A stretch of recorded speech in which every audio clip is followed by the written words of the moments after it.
The most prolific serial killer in American history didn't hide in alleys. He clocked in for 16-hour shifts. Welcome to the final episode of the True Crime Podcast series on Charles Cullen. I'm your host, Logan Gauthier, and today we trace how this killer nurse was finally brought down and how justice caught up with him, thanks to the bravery of one kind nurse. And that kind nurse's name was Amy Lauren. Wearing a wire for the police, she confronted Cullen in secret, recorded conversations, and played a key role in his arrest. Meanwhile, forensic toxicologists were testing IV bags, finding traces of digoxin and insulin, suggesting somebody put it there. Now, they just had to figure out who that was.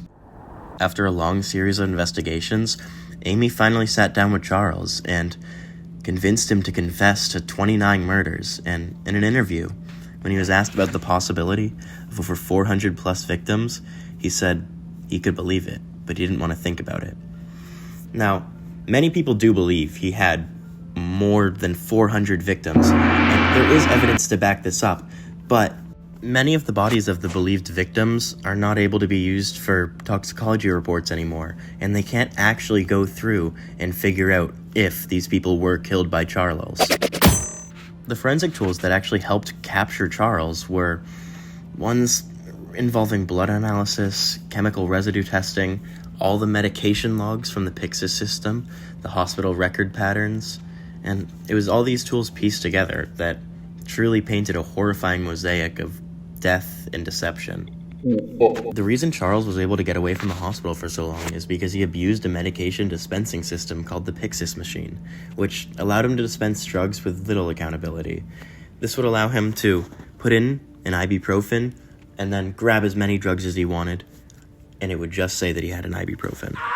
I'd say The Good Nurse by Charles Graeber gets 5 stars from me. It's disturbing, emotional, but necessary. The attention to Charles's early life and the detailed appendix at the end were exceptionally powerful. Charles Cullen was able to slip through the cracks of the very system meant to protect us, but in the end, it wasn't that system that stopped him. It was a single nurse who just said, "Enough, Charles." Anyways, thank you all for listening to the True Crime Podcast. I'm Logan Gauthier. Stay safe and never stop asking questions.